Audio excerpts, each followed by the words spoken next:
गर्मी में 5 जुगाड़ू बहू का जुगाड़। भैंस की आंख, इतनी ज्यादा गर्मी है, मैं तो सो ही नहीं पा रही हूँ। मधु, तुम उठ क्यों गई? बिस्तर इतना गर्म है, ऐसा लग रहा है जैसे बिस्तर में चींटियां काट रही हो। मुझसे सोया नहीं जा रहा है। मधु आधी रात को गर्मी की वजह से उठ गई थी। मधु के उठने के थोड़ी देर बाद कथा भी उठ जाती है। सच में आज बहुत ज्यादा गर्मी है, मैं भी नहीं सो पा रही हूँ। चलो हम दोनों आंगन में बैठकर थोड़ी सी हवा खा लेते हैं।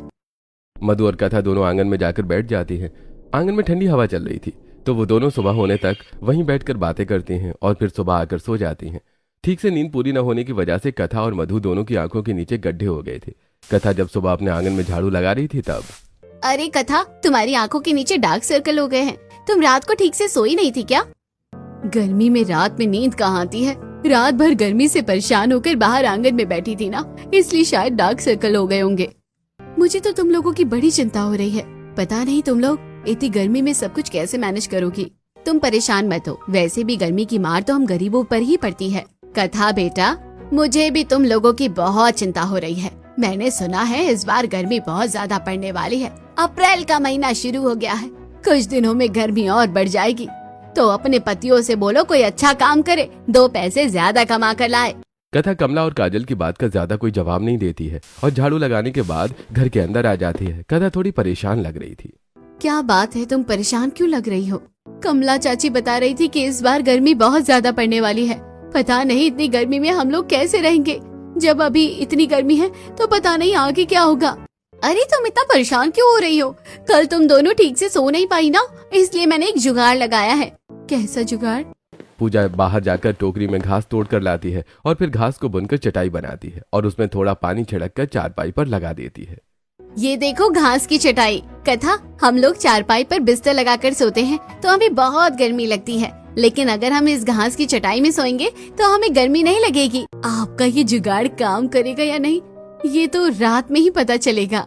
रात में जब सभी लोग सोने के लिए जाते हैं तब, अरे पूजा भाभी, क्या बात है, आज बिस्तर इतना ठंडा कैसे है? रोज तो इसमें से शोले निकलते हैं, आज बड़ी ठंडक मिल रही है सोने में। ये तो पूजा दीदी का जुगाड़ है, उनकी वजह से आज हम लोग आराम से रात में सोएंगे। इस तरह थोड़ी बहुत बातें करके पूरा परिवार सो जाता है। अगले दिन पांचों बहू सुबह सुबह उठकर पानी भरने के लिए अपने घर से 1 किलोमीटर दूर सरकारी नल पे जाती हैं और पानी भरती हैं। पानी भरकर वापस लौटते समय उन पांचों को बहुत गर्मी लग रही थी। हाय राम, गर्मी से बचने के लिए तो हम इतनी सुबह सुबह पानी भरने के लिए आए थे, लेकिन अभी इतनी गर्मी लग रही है कि क्या करें। इस बार गर्मी तो बहुत ज्यादा ही पड़ने वाली है। इतनी सुबह सुबह इतनी तेज धूप है तो पता नहीं पूरा दिन कितनी गर्मी लगेगी। गर्मी का मौसम आ गया था, जहाँ अमीर लोग स्विमिंग पूल जाकर गर्मी का भी एंजॉय कर रहे थे। वहीं कुछ गरीब परिवार को गर्मी की मार पड़ रही थी। इन्हीं से 5 बहुओं का परिवार भी था। पांचों बहू पानी भरकर घर आती हैं। मधु खाना बनाने के लिए चूल्हे पर बैठती है। मधु खाना बना रही थी तब, अरे बहुओं, तुम लोगों ने रसोई के सामने वाली खिड़की क्यों बंद की है? उसे खोलो, देखो घर कितना अंधेरा सा लग रहा है। अरे भगवान, अरे रसोई की खिड़की नहीं खोली है क्या? सारा धुआं घर में फैल गया है, मेरी आंख में जलन हो रही है। अरे भाई जल्दी खिड़की खोलो। ललिता रसोई के सामने वाली खिड़की खोल देती है। जैसे ही ललिता खिड़की खोलती है वैसे ही धूप मधु के चेहरे पर पड़ती है। इसलिए मैं रसोई की खिड़की बंद करी थी, क्योंकि खिड़की खोलने से सीधे धूप चेहरे पर आती है। एक तो चूल्हे की गर्मी, ऊपर से इतनी धूप, खाना कैसे बनेगा इसमें? मधु की काफी तेज धूप लग रही थी। उसकी पूरी सूती की साड़ी पसीने से भी भीग गई थी। उसे पसीने में देखकर कुसुम के दिमाग की बत्ती जलती है और वो घर के बाहर जाती है तो देखती है उसके घर के बाहर बच्चे खेल रहे हैं। बच्चों यहाँ आओ, मुझे तुम लोगों से एक काम है। तुम्हें मेरे लिए ऑडियो और वीडियो की सीडी ढूंढ के लानी है। अगर तुम लोग सीडी ढूंढ कर ले आए तो मैं तुम लोगों को आम पन्ना पिलाऊंगी। कुसुम की बात सुनकर बच्चे खुश हो जाते हैं और फिर वो गांव घर में दौड़कर सीडी ढूंढने के लिए चले जाते हैं। खेलते खेलते बच्चे थोड़ी देर बाद काफी सारी सीडी लेकर घर पर आते हैं। अरे बच्चों, तुम ये कबाड़ क्यों उठा कर लाए हो? मैंने इन्हें ये सब लाने के लिए कहा है। तुम इन कबाड़ का क्या करोगी, बस देखती जाओ। कुसुम बच्चों को सीडी लाने के लिए आम पन्ना पिलाती है। बच्चे खुशी खुशी आम पन्ना पीते हैं, फिर खेलने के लिए चले जाते हैं। कुसुम धागे में सीडीज को पिरोती है और उसकी 2-3 लड़ी बनाकर रसोई के सामने वाली खिड़की पर टांग देती है। लो, हो गया। अब हमें खाना बनाते समय खिड़की बंद रखने की जरूरत नहीं है। हम लोग खिड़की खोलकर आराम से खाना बना सकते हैं। सीडी की वजह से धूप रिफ्लेक्ट हो जाएगी और खिड़की खुली रहने से धुआं भी बाहर चला जाएगा। तो घर भी गर्म नहीं होगा। जुगाड़ तो अच्छा है, अब मुझे खाना बनाने में कोई दिक्कत नहीं हो रही है। मधु परिवार वालों के लिए नाश्ता बनाती है। नाश्ता करने के बाद तुम लोग सब्जी लेने के लिए बाजार कब जाने वाली हो? अभी इतनी तेज धूप है, अगर और देर किया तो फिर बाजार जा नहीं पाओगी। हम लोग बस बाजार जा ही रहे हैं। पांचों बहू सब्जियां लेने के लिए बाजार चली जाती हैं। बाजार में तो सब्जियों के दाम आसमान छू रहे हैं। टमाटर 60 रुपए किलो, भिंडी 80 रुपए किलो। गर्मी में ये सब्जियां अगर इतनी महंगी होंगी तो इंसान खाएगा क्या? बिल्कुल सही कह रही हो, सब्जियों के दाम में तो आग लगी हुई है। चलो इस बूढ़े चाचा की दुकान से थोड़ी सस्ती सब्जी ले लेते हैं, शायद थोड़े कम में सब्जियां दे दे। पांचों बहू एक बूढ़े सब्जी बेचने वाले आदमी के पास जाती हैं और उससे सस्ते में थोड़ी सब्जियां लेकर घर लौटती हैं। घर लौटते समय उनके रास्ते में आम का बगीचा पड़ता है। गर्मी के दिनों में अगर कोई एक चीज अच्छी होती है तो वो है आम। मुझे तो कच्चे और पक्के आम दोनों खाना पसंद है। और देखो ना, ये आम के बगीचे में कितने सारे आम हैं। मेरे मुंह में तो इन्हें देखकर पानी आ रहा है। मन कर रहा है कुछ आम तोड़कर अपने साथ ले जाऊं। अरे ऐसा मत करना, वरना हमें बगीचे के पहरेदार से डांट खानी पड़ेगी। अरे वो देखो, पेड़ के नीचे कुछ आम गिरे हुए हैं, चलो इन्हें घर लेकर चलते हैं। पांचों बहू पेड़ के नीचे गिरे हुए आमों को उठाती हैं और वापस घर के लिए चल देती हैं। घर पहुंचने के बाद आम तो ज्यादा नहीं है, चलो हम कुछ लोग कच्चा आम खाते हैं। अरे रुको, ऐसे कच्चे आम खाने में मजा नहीं आएगा। हम लोग चाट बनाकर आम खाएंगे। मुझे मसाला तैयार करने दो। पूनम सूखी मिर्च, धनिया, गोल मिर्च को तवे पर थोड़ा सा भूनकर उसे सिलबट्टे पर अच्छे से पीसती है। वहीं पूजा आम को काटती है। मसाला तैयार करने के बाद पूनम कटे हुए आम में मसाला डालकर उसमें ऊपर से नींबू का रस डाल देती है। जबरदस्त, तुमने पूनम आज कच्चे आम में जान डाल दी। इतनी टेस्टी आम चाट मैंने कभी नहीं खाई थी। सच में ये चाट खाकर तो मजा ही आ गया। ये आम तो सच में बहुत मजेदार है। पांचों बहू मजे से आम खाती हैं। आम खाने के बाद जब पूजा उसकी गुठलियों को देखने के लिए जाती है तब दीदी, इन गुठलियों को मत फेंकिए, मैं इससे आम का पेड़ लगाऊंगी। अरे पूनम, आम का पेड़ क्या एक दिन में उगता है? इसे उगने में तो समय लगता है। पिछली बार तो गर्मियों में हमें आम खाने को भी नहीं मिला था। सोचकर देखो, अगर हमारे पास अपना आम का पेड़ होगा तो गर्मियों में हम आम खा पाएंगे। और अभी भले ही आम का पेड़ लगाने से पूरा पेड़ ना लगे, लेकिन पेड़ से छाया तो मिलेगी ना। बात तो सही कह रही हो, चलो चल के आम का पेड़ लगाते हैं। इतना कहकर पूनम आम की गुठलियों को साफ करती है और फिर उसे बीज से काट कर उसके अंदर के बीज निकाल देती है। पूनम और कथा दोनों आंगन में जाती हैं और वहां जाकर एक कोने में छोटा सा गड्ढा करके आम के बीज बो देती हैं। फिर पूनम उसमें पानी डालती है। तभी अरे ये क्या कर रही हो? पिछली बार गर्मियों में आम खाने को नहीं मिला, इसलिए कुछ आम का पेड़ लगा रही हूँ। पूनम, इतनी जल्दी आम का पेड़ नहीं होता है, तुम्हारी मेहनत बेकार हो जाएगी। पूनम भाभी, इंसान की कोई भी मेहनत कभी भी बेकार नहीं जाती। क्या पता शायद मेरी मेहनत रंग लाए और यहाँ आम का पेड़ हो जाए। पूनम की बातों को सुनकर काजल कुछ बोल नहीं पाती। ऐसे ही दिन गुजरते हैं। पांचों बहू पूनम के लगाए आम के पौधों पर सुबह शाम पानी डालती हैं। देखते ही देखते महीना बीत जाता है और आंगन में आम का एक पौधा निकल आता है, जिसे देखकर सभी बहुत ज्यादा खुश होते हैं, खासकर पूनम। देखा, मैंने कहा था ना, कभी भी कोई भी मेहनत बेकार नहीं जाती। हाँ, तुम सही कह रही थी। पूनम और काजल दोनों थोड़ी बहुत बातें करती हैं और फिर अपने घर आ जाती हैं। एक महीने में गर्मी बहुत ज्यादा बढ़ गई थी। पांचों बहुओं के घर में गर्मी से हालत खराब थी। गर्मी में पांचों बहू परेशान होकर के जैसे तैसे खाना बनाती हैं। शाम को पांचों के पति घर आते हैं और घर में घुसते ही उनका मुंह बन जाता है। क्या हुआ तुम लोगों को? घर घुसते ही तुम्हारा चेहरा क्यों लटक गया? माँ, अब तो हमें घर आने का मन ही नहीं करता है। हमारा घर कितना ज्यादा गर्म है। रोहित बिल्कुल सही कह रहा है। हमारा घर तो ज्वालामुखी जैसा तप रहा है। यहाँ 2 मिनट रहना इतना मुश्किल है। इससे अच्छा है कि हम लोग अपने काम पर ही रहे, कम से कम वहाँ ठंडक तो रहती है। अच्छा, अब आप लोगों को घर आने का मन ही नहीं करता। करेगा भी क्यों? आप लोगों को तो एसी की हवा खाने की आदत जो हो गई है। पर क्या आप लोग एक बार भी सोचते हैं कि यहाँ हम लोग सारा दिन घर में कैसे रहते हैं, कैसे सबके लिए खाना बनाते हैं? खुद को थोड़ी गर्मी लगी तो आपने आराम से कह दिया कि हमें घर आने का मन नहीं करता। और हमारा क्या हमें एसी में रहने का मन नहीं करता? अरे आप लोग गुस्सा क्यों हो रही हैं? गुस्सा ना करूं तो क्या करूं? यहाँ हमारे पड़ोसियों के पति अपने घर वालों के लिए कूलर मंगवा रहे हैं और एक आप लोग हैं घर में पंखा भी नहीं लगाया है, ऊपर से शिकायत कर रहे हैं। कभी कभी 5 बहुओं का अपने पतियों से ज्यादा गर्मी की वजह से नोकझोंक हो जाती थी। आदित्य और समीर दोनों कारखाने में काम करते थे, रोहित और कबीर दोनों मॉल में चौकीदार का काम करते थे और निखिल एक बड़े से राशन की दुकान में हेल्पर का काम करता था। इसीलिए पांचों दिन भर एसी में रहते थे। आदित्य, समीर, कबीर, निखिल, रोहित, तुम लोगों को ऐसे शिकायत नहीं करनी चाहिए, ये अच्छी बात नहीं है। ललिता की बात सुनकर पांचों भाइयों को बुरा लगता है। उन्हें समझ आता है कि उन्होंने गलत कह दिया है, तो वो अपनी पत्नियों से माफी मांगते हैं। ऐसे दिन गुजरता है। एक दिन पांचों बहू नदी के किनारे कपड़े धोने के लिए गई थी। नदी के किनारे ठंडी हवा चल रही थी तो पांचों को गर्मी से राहत मिलती है। नदी के किनारे कितनी ठंडी हवा चल रही है, मन कर रहा है बस यही सारा दिन बैठी रहूं। मुझे तो घर जाने का मन ही नहीं करता। सच में हमारा घर कुछ ज्यादा ही गर्म है।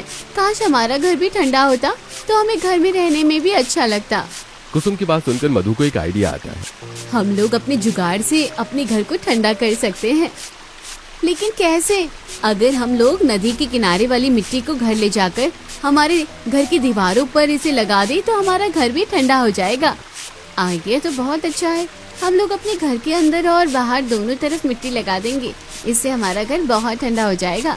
पांचों बहू जुगाड़ लगाकर सारे कपड़े को एक साथ रखती हैं और खाली बाल्टी में नदी के किनारे वाली मिट्टी उठाकर घर ले आती हैं। पांचों जुगाड़ू बहू मिट्टी वाली बाल्टी लेकर घर आती हैं तो देखती हैं कि कमला के घर में नया एसी आ रहा है।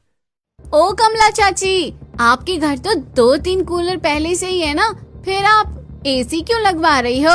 अरे क्या बताऊं बेटा, हमारे कूलर में से गर्म हवा आने लगी है और बार बार कूलर में पानी चेंज करने में बड़ी झंझट होती है, इसलिए हमने सोचा कि क्यों ना नया एसी ले ले। तुम तो जानती हो मुझे गर्मी बिल्कुल बर्दाश्त नहीं होती। हाँ, आपने अच्छा किया एसी ले लिया, अब आपको गर्मी नहीं लगेगी। ये तुम्हारे हाथ में क्या है? कुछ नहीं, बस जुगाड़ है। जैसे आप अपने घर को ठंडा कर रही है, वैसे हमने भी अपने घर को ठंडा करने के लिए कुछ सोचा है। इतना कहकर पांचों बहू अपने घर आ जाती हैं। घर आकर वो मिट्टी को दीवार में लगाने की तैयारी करती हैं। तभी मधु अपने साथ लाए घास की बीज मिट्टी में मिलाने लगती है। अरे ये क्या कर रही हो? अरे मैं थोड़ी मिट्टी में घास के बीज भी मिला रही हूँ। ये मिट्टी हम लोग घर के बाहर लगाएंगे और हर दिन इसमें पानी का छिड़काव करेंगे। ऐसा करने से इसमें घास आ जाएगी और देखने में बिल्कुल बड़े बड़े लोगों के घरों जैसा लगेगा। मैंने काजल के फोन में देखा था, अमीर लोग अपने घर पर घास की दीवारें लगाते हैं। मधु की बात सुनकर पांचों बहू और ललिता जोर जोर से हंसने लगती हैं। क्या बात है मधु बेटा, तुम तो हमारे घर को अमीरों के घर जैसा बनाना चाहती हो। ललिता की बात सुनकर मधु मुस्कुरा देती है और फिर पांचों बहू अपने घर की दीवारों से मिट्टी लगानी शुरू कर देती हैं। पांचों बहू के साथ मेहनत की वजह से दिनों का काम कुछ घंटों में हो जाता है। मधु अपने घर के बाहरी दीवार पर पानी छिड़कती है, जिससे उसमें छोटी छोटी घास उगाती हैं। शाम में पांचों के पति मुंह बनाकर घर आते हैं, लेकिन घर के अंदर आते ही उनका चेहरा खिल जाता है। अरे वाह, आज तो घर बहुत ठंडा लग रहा है, क्या बात है? हाँ माँ, ये सब कैसे हुआ? ये सब मेरी पांचों बहुओं का जुगाड़ का कमाल है। तुम पांचों भाई तो सिर्फ शिकायत करते हो, लेकिन मेरी बहुएं हमारी मुसीबतों को दूर करती है। माँ, आप इनकी इतनी तारीफ मत करो। इन्हें शादी करके तो हम ही घर में लाए हैं ना, तो तारीफ हमारी होनी चाहिए। निखिल की बात सुनकर सभी हंसने लगते हैं। ऐसे दिन गुजरता है। एक दिन काजल के घर पर बहुओं की नंद का फोन आता है। ललिता चाची, नेहा का फोन आया है। ललिता ने अपनी बेटी नेहा की शादी एक अच्छे अमीर परिवार में की थी। ललिता के घर पर कोई फोन नहीं था, इसीलिए जब भी नेहा को अपने घर पर बात करना होता तो वो काजल के घर में फोन करती। काजल की आवाज सुनकर ललिता उसके पास जाती और फोन लेकर नेहा से बात करती है। माँ, मेरा मुन्ना 1 साल का हो गया है, तो उसके जन्मदिन पर हम लोग घर पर पार्टी रखने वाले हैं। आप सभी पार्टी में जरूर आइएगा।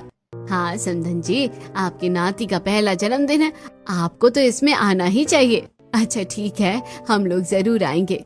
शोभा और नेहा दोनों बहुत प्यार से ललिता और उसके पूरे परिवार को नेहा के बेटे के जन्मदिन की पार्टी पर बुलाती हैं। ललिता जब सारी बात अपनी बहुओं को बताती है तो सभी बहुत खुश होती हैं और अगले दिन अच्छे से तैयार होकर सभी नेहा के ससुराल जाती हैं। नेहा दीदी का ससुराल तो कितना अच्छा है, यहाँ तो बिल्कुल गर्मी नहीं है, एसी कूलर सब कुछ है यहाँ। हाँ, शादी के बाद नेहा दीदी की किस्मत चमकी है। अच्छा हुआ माँ जी ने उनकी शादी उनके पसंद के लड़के से करवाई। आज देखो, लव मैरिज के बाद भी नेहा दीदी कितनी खुश है और उनके परिवार में सभी उन्हें कितना प्यार करते हैं। पूनम और कथा आपस में बात कर रही थी कि तभी नेहा की जेठानी मीनाक्षी उनके पास आती है। आपने जूस लिया या नहीं? हाँ, हमने जूस पी लिया है। किसी भी चीज की कोई कमी तो नहीं है ना? देखिए, हम लोग आपकी ननद को कितनी प्यार से रखते हैं हमारे घर में नेहा को किसी भी चीज की कोई कमी नहीं है। एसी की हवा ना हो तो नेहा को नींद ही नहीं आती है। हाँ वो तो मैं देख ही रही हूँ। अच्छा है आप लोग हमारी नेहा को इतना प्यार करते हैं। देखिए माही और बंटी कितना एंजॉय कर रहे हैं, कई ग्लास जूस पिए हैं। हाँ वो आज गर्मी ज्यादा है ना, शायद इसलिए बच्चों ने पी लिया होगा। हाँ आप लोग भी एसी की हवा खा लीजिए, पता नहीं घर जाने के बाद आपको इतनी ठंडक मिले या ना मिले। हम लोगों का तो एसी कूलर के बिना काम ही नहीं चलता। आइए सोफे पर बैठिए, मैं आप लोगों के लिए कूलर चला देती हूँ। ये नेहा दीदी की जेठानी कितना शो ऑफ करती है, इन्हें अपने एसी कूलर टीवी का कितना ज्यादा घमंड है। अगर ये नेहा दीदी की जेठानी नहीं होती ना तो मैं इन्हें बताती। मीनाक्षी की हरकतों से पांचों बहू को गुस्सा तो आता है, लेकिन नंद के ससुराल में वो कुछ बोल भी नहीं सकती थी, इसीलिए पांचों सोफे पर जाकर बैठ जाती हैं। मीनाक्षी उनके लिए कूलर चालू करती है और फिर बाकी खातिरदारी भी करती है। पार्टी खत्म होने के बाद पांचों बहू अपने परिवार वालों के साथ अपने घर के लिए निकलती हैं, रास्ते में चलते हुए। अच्छा हुआ पार्टी खत्म हो गई, वरना तो नेहा दीदी की जेठानी ने अपने कूलर एसी की तारीफ कर करके मेरा दिमाग ही खराब कर दिया था। इतना शो ऑफ कोई करता है क्या? उसकी बातें सुनकर तो मुझे घुटन होने लगती है। सच कहूँ तो ये रास्ते की हवा उनके घर के एसी की हवा से ज्यादा अच्छी है। कम से कम इसमें सुकून तो है। पता नहीं नेहा दीदी अपनी जेठानी को कैसे झेलती है। मुझे तो उसकी बातें सुनकर गुस्सा आ गया था। उन्हें क्या लगता है कि हम लोग गरीब हैं तो हमें गर्मी में ठंडक नहीं मिल सकती? हम लोग चाहे तो अपने जुगाड़ से अपने घर को भी उनकी तरह बिल्कुल ठंडा कर सकते हैं। हाँ क्यों नहीं, हम लोग आराम से ऐसा कर सकते हैं। और जब हम 5 जुगाड़ू बहू साथ हैं तो कोई भी चीज मुश्किल नहीं है। इस तरह बातें करते हुए 5 बहू अपने परिवार के साथ अपने घर चली जाती हैं। सभी ने पार्टी में खाना खा लिया था तो सभी सो जाते हैं। अरे ललिता, यह घास की चटाई तो अच्छी है, लेकिन फिर भी गर्मी लग रही है। छत काफी गर्म है, लग रहा है जैसे छत लहर फेंक रही है। सच, आज तो काफी गर्मी लग रही है। घर ठंडा होते हुए भी ठंडा नहीं है। सभी को बहुत गर्मी लगती है। सभी जैसे तैसे गर्मी में सोने की कोशिश करते हैं। और अगले दिन मैं तो रात भर करवटें बदलता रहा, मेरी नींद ठीक से पूरी नहीं हुई। पता नहीं आज काम पर क्या होगा, मुझे तो लगता है कि मैं आज काम पर सो जाऊंगा। रोहित की तरह सभी थके हुए थे, क्योंकि सभी की भी नींद ठीक से पूरी नहीं हुई थी। सभी को परेशान देखकर जिस तरह हमने बिस्तर को ठंडा किया, अपनी दीवारों को ठंडा किया, अगर इस तरह हम लोग अपनी छत को भी ठंडा कर पाते तो कितना अच्छा होता। कुसुम इतना सोचती है कि तभी उसके दिमाग में एक आइडिया आता है। वो अपने कपड़े ठीक करती है और अपना बैग लेकर बाजार चली जाती है। बाजार में वो मटका बेचने वाले के पास जाकर ढेर सारे खराब मटके सस्ते में घर में लेकर आती है। कुसुम को इतने सारे मटकों के साथ देखकर क्या बात है कुसुम, तुम लोगों को तो हर दिन कोई ना कोई जुगाड़ करने का बुखार हो गया है। अब कौन सा जुगाड़ करने वाली हो? कमला चाची, ये जुगाड़ का बुखार नहीं बल्कि जरूरत की पुकार है। आप बस देखते जाइए मैं क्या करती हूँ। कुसुम की आवाज सुनकर बाकी की बहू भी बाहर आती हैं। अरे कुसुम, तुम इतने सारे मटके लेकर क्यों आई हो? हमारे घर की छत बहुत ज्यादा गर्म है, इसलिए छत को ठंडा करने के लिए मैंने ये एक जुगाड़ लगाया है। अगर हम लोग इस मटके को उल्टा करके छत पर रख दे, इसके मुंह को चूने से लॉक कर दे और उसके ऊपर सफेद चूने से रंग कर दे तो घर ठंडा रहेगा। क्या सच में ऐसा हो सकता है? बिल्कुल हो सकता है। मटके के अंदर जो हवा लॉक होता है वो छत को गर्म होने से रोकता है और सफेद चूना धूप को रिफ्लेक्ट कर देता है, जिससे छत गर्म नहीं होती। क्या बात है दीदी, आप तो साइंटिस्ट निकली। कथा की बात सुनकर सभी हंस पड़ते हैं और फिर पांचों जुगाड़ू बहू मिलकर छत पर मटके को उल्टा लगाना शुरू करती हैं। कुसुम पूरे छत पर मटका को प्लेस करके उसे चूने से लॉक करती है, तो बाकी की बहुएं हाथों हाथ सीढ़ी पर चढ़कर उसे मटका पहुंचाती हैं। कुछ ही देर में कुसुम और कथा दोनों पूरे छत में मटका लगा देती हैं और उसके ऊपर सफेद चूना से रंग कर देती हैं। जब पांचों बहू घर के अंदर आती हैं तब क्या बात है कुसुम दीदी, हमारा घर एकदम से इतना ज्यादा ठंडा हो गया। यहाँ इतनी ज्यादा ठंडक है कि अब हम लोग आराम से सो सकते हैं। घर ठंडा हो जाने की वजह से सभी बहुत खुश थी। 5 बहू घर के अलग अलग काम में लग जाती हैं। कथा खाना बनाती है, कुसुम कपड़े धोती है, पूनम घर में सफाई करती है, पूजा अलमारी में कपड़े सजाती है और मधु बर्तन धोती है। सभी काम कर रही थी कि तभी पूनम, घर की खिड़की खोल दो, घर काफी देर से बंद है, घुटन सी हो रही है। ललिता दोपहर को नींद ले रही थी, तभी उसे अजीब सा लगता है और वो पूजा को खिड़की खोलने के लिए कहती है। पूजा जैसी खिड़की खोलती है, गरम गरम हवा घर के अंदर आने लगती है। ये खिड़की से कितनी गर्म हवा आ रही है, इससे तो अच्छा खिड़की बंद थी। बहू, तुम लोग इतना जुगाड़ करती हो, इस खिड़की का भी कुछ करो। ललिता के कहने पर पूजा खिड़की बंद कर देती है, लेकिन जैसे वो खिड़की बंद करने के लिए जाती है तभी उसकी नजर अपने घर के पीछे उगे हुए पौधों पर जाती है। पूजा तुरंत घर के बाहर उन पौधों के पास जाती है। अरे ये तो खसखस का पौधा है। खसखस तो बड़ा महंगा होता है, लेकिन हमारे घर के पीछे खसखस की पूरी झाड़ उगी हुई है। खसखस को देखकर पूजा के दिमाग में एक जुगाड़ आता है। वो उसकी जड़ों को लेकर आती है और फिर अपने खिड़की के सामने 2 बांस बांधकर उसमें खसखस की जड़ों का नेट बुनकर लगा देती है। अरे ये सब क्या है? पूनम के सवाल का पूजा कोई जवाब नहीं देती है। नेट लगाने के बाद पूजा जैसी खिड़की के सामने से हटती है, खिड़की से ठंडी ठंडी हवा आने लगती है। अरे वाह, ये कैसे हुआ? अभी तो कुछ देर पहले तक खिड़की से गरम गरम हवा आ रही थी, लेकिन अब इतनी ठंडी हवा कैसे आ रही है? इसे कहते हैं जुगाड़। पूजा बेटा, तुम लोग मेरे लिए किसी जिनी से कम नहीं हो। सिर्फ एक बार कहने पर तुम लोग हर इच्छा को पूरी कर देती हो। इस भयानक गर्मी में अगर तुम लोगों का जुगाड़ नहीं हो पाता तो पता नहीं हम लोग क्या करते। ललिता की बात सुनकर पांचों बहू खुशी से मुस्कुरा देती हैं। शाम के समय पांचों बहू घर के आंगन में बैठकर अपने पड़ोसियों से बात कर रही थी। तभी उनकी नजर आइसक्रीम वाले पर जाती है, जिसकी दुकान से बच्चे आइसक्रीम खरीद रहे थे। गर्मी में जितनी परेशानी होती है उतना ही सुकून इन बच्चों को आइसक्रीम खाते देखकर होता है। पूजा पांचों बहू, सास, ससुर और अपने बच्चों के लिए आइसक्रीम लेकर आती है। मधु, सिर्फ बच्चों को आइसक्रीम खाते देखने में थोड़ी मजा आएगा, असली मजा तो आइसक्रीम खाने में आएगा ना। लो ये आइसक्रीम खाओ। मैंने कुछ पैसे हटा कर रखे थे तो उसी से आइसक्रीम ले आई। मम्मी, आइसक्रीम तो बहुत टेस्टी है, मुझे तो और आइसक्रीम खाने का मन कर रहा है। माही बेटा, अभी तुम्हारे हाथ में आइसक्रीम है ना, अभी उसे खाओ, बाद में दूसरी आइसक्रीम के बारे में सोचना। माही पूजा की बात मानकर आइसक्रीम खाने लगती है। देखते ही देखते अंधेरा हो जाता है और पांचों बहुओं के पति घर आ जाते हैं। सभी पसीने से लथपथ होकर घर आए थे। यार, कोई मुझे पानी देगा? बहुत प्यास लगी है। मधु गिलास में पानी भरकर सभी को पानी पीने के लिए देती है। जैसे ही 5 बहू के प्रति पानी पीते हैं वो उदास हो जाते हैं। क्या हुआ जी, आप इतने उदास क्यों हो गए हैं? क्या बोलूं कथा, पानी बहुत ज्यादा गर्म है। यह पानी तो बिल्कुल भी पिया नहीं जा रहा है। एक तो हम लोग गर्मी में चलकर इतनी दूर से आते हैं, ऊपर से ये गर्म पानी पूरा मूड खराब कर देता है। अपने पतियों को परेशान देखकर पांचों जुगाड़ों को परेशानी होती है। तभी कथा के दिमाग में एक आइडिया आता है। मेरे पास एक आइडिया है। अगर हम लोग पानी के मटके को छत पर टांग दे तो ये क्रॉस वेंटिलेशन की वजह से ठंडा रहेगा। कथा, तुम्हारा आइडिया तो बहुत अच्छा है, लेकिन हम लोग ये करेंगे कैसे? कथा घर में पड़े हुए जूट की बोरियों को खोलकर उससे रस्सियां निकालती है और फिर उसका नेट बनाकर उसे पानी में भिगो देती है। फिर एक हुक की मदद से वो अपने घर के पंखा लटकाने वाली जगह पर हुक को लटका देती है, जिससे मटका छत से लटक जाता है। कुछ देर बाद बेड पर चढ़कर घड़े से पानी निकालकर पतियों को देती है। तब क्या बात है, मुझे तो अपनी आंखों पर यकीन ही नहीं हो रहा है। ये पानी तो फ्रिज के पानी से भी ज्यादा ठंडा है। तुम लोगों ने ये जुगाड़ पहले क्यों नहीं किया? आदित्य की बात सुनकर सभी मुस्कुरा देते हैं। इस तरह से छोटे छोटे जुगाड़ करके 5 जुगाड़ू बहू गर्मी में अपने परिवार वालों को आराम दे रही थी। ऐसे दिन गुजरते हैं। एक दिन स्कूल में माही और बंटी दोनों पढ़ाई कर रहे थे। तभी पता है चिंटू, कल मेरी मम्मी ने घर पर आइसक्रीम बनाया था। मुझे तो आइसक्रीम बहुत ज्यादा पसंद आई है। मैं तो 5 से 6 आइसक्रीम खा गया। गर्मी के दिनों में तो मेरे घर में आइसक्रीम हर दिन बनता है, पर बंटी के घर में तो आइसक्रीम बनता ही नहीं होगा, क्योंकि इसके घर तो फ्रिज ही नहीं है। हाँ, तू सही कह रहा है। ये लोग गरीब है ना बेचारे, इसलिए इन लोगों के पास फ्रिज नहीं है। बबलू और चिंटू गरीब होने के लिए बंटी का काफी मजाक उड़ाते हैं। बंटी को काफी बुरा लगता है, लेकिन वो उन्हें कोई जवाब नहीं देता है। स्कूल की छुट्टी होने पर बंटी और माही दोनों घर आ जाते हैं।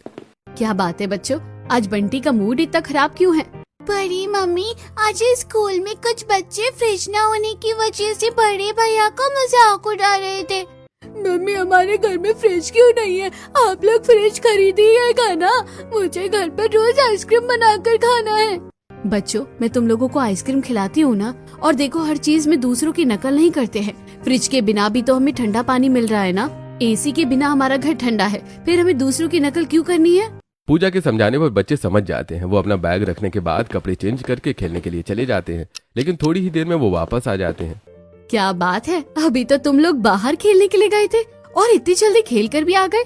नहीं चाची, बाहर कोई भी बच्चा खेलने के लिए नहीं आया है, सभी अपने घर पर खेल रहे होंगे। तो तुम लोग भी घर पर खेलो, तुम्हारे पास तो इतने सारे खिलौने हैं। लेकिन चाची, हमारी घर की जमीन तो बहुत ज्यादा गर्म है, यहाँ हम लोग बैठकर कैसे खेलेंगे? मेरे पास एक जुगाड़ है। पूनम बाल्टी में पानी भर के उसमें नमक और फिटकरी डालकर घर पहुंचती है। अरे ये क्या कर रही हो? मैंने तो आधे घंटे पहले ही पोछा लगाया था, लेकिन क्या करूँ, गर्मी की वजह से सारा पानी भाप बनकर उड़ जाता है। इसलिए तो मैं नमक और फिटकरी के पानी से घर पोंछ रही हूँ। नमक पानी को भाप बनने नहीं देता है और फिटकरी कीड़े मकोड़ों को दूर रखेगा, तो बच्चे आराम से जमीन पर बैठकर खेल पाएंगे। अरे वाह, क्या जुगाड़ लगाया है। कथा इतना कहती ही है कि तभी बाहर से अनाउंसमेंट की आवाज आती है।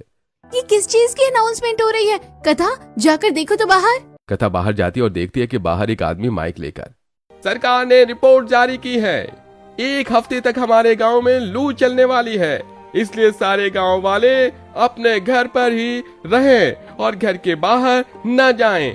बिना किसी सेफ्टी के घर के बाहर आने से आप लोगों को लू लग सकती है। अनाउंसमेंट सुनकर गांव वाले परेशान हो जाते हैं और पांचों बहू का भी यही हाल था। क्या मतलब है? अब इतनी गर्मी में लू भी चलेगी?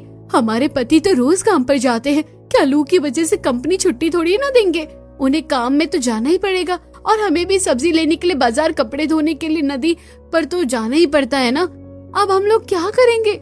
दीदी, आप लोग चिंता क्यों करती हैं? जिस तरह से हमने गर्मी का सामना अपने जुगाड़ से किया है, वैसे ही लू का सामना भी हम लोग अपने जुगाड़ से कर लेंगे। मुझे तो लू से बचने का एक तरीका पता है।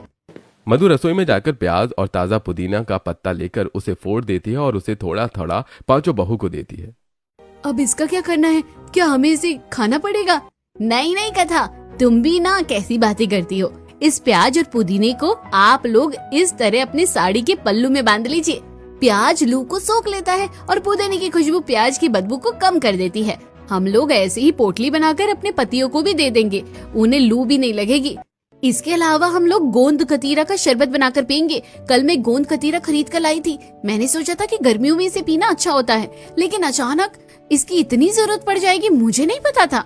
इस तरह 5 बहू अपना अपना जुगाड़ करके लू से बचने की तैयारी कर लेती हैं। शाम को जब उनके पति घर आते हैं तो मधु अपने बच्चों और पति को प्याज और पुदीना की पोटली बनाकर देती है और कुसुम सभी को गोंद कतीरा का शरबत पिलाती है। जहां सभी लोग लू से बचने के लिए अपने घर में छिपे हुए थे, वहीं पांचों बहुओं के जुगाड़ से उनके परिवार वाले नॉर्मल जिंदगी जी रहे थे।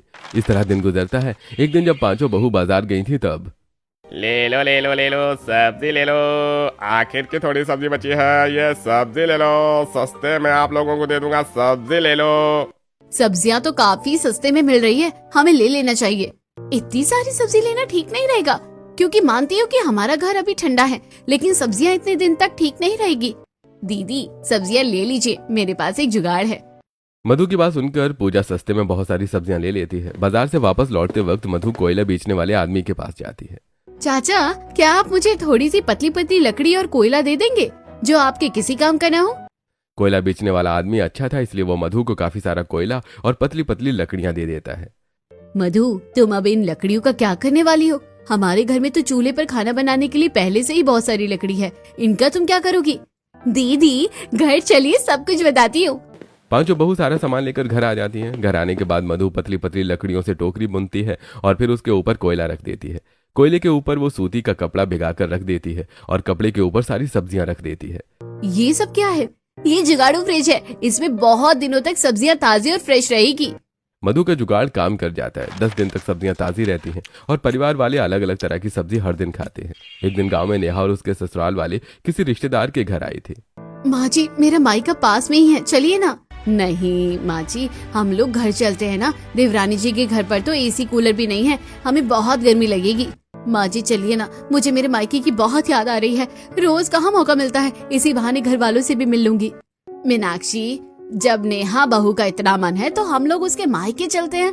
नेहा और उसके ससुराल वाले उसके मायके आते हैं। जैसे ही मीनाक्षी नेहा के मायके के अंदर आती है तो उसके चेहरे का रंग उड़ जाता है, क्योंकि उसका मायका बहुत ही ठंडा था।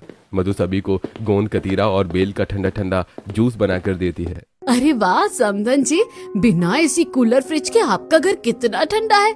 मेरी जुगाड़ू बहुओं की जुगाड़ की वजह से हमारा घर इतना ठंडा है।